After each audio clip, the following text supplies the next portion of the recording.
مهدی جان چه میخوای؟ مرخصی.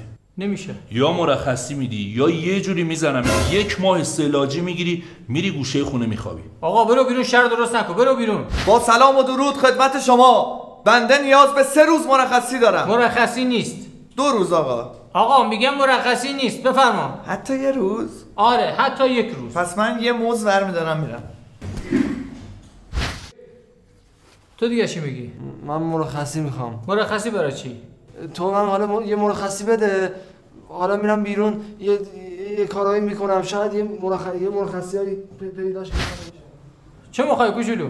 مرخصی میخوام برم دستشوری. مرخصی میخوای تا بری دستشوری خانه؟ خونه نه آقا، دلم برای دستشوری مدرسه تنگ شده. ببین یه ماه برات اضافه خدمت مینویسم تا دفعه دیگه بس دستشویی نکنی. برو بیرون گرمن. خوش اومدی امین جان. چه میخوای؟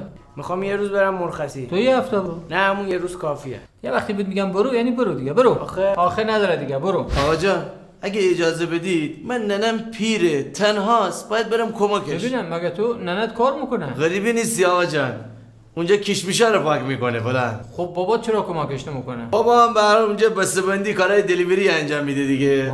و دلیوری هم داری؟ بله، ارسال به سراسر ایران رایگان آقا جان. 2 ماه برات اضافه خدمت میزنم تا دلیوریت کامل بشه.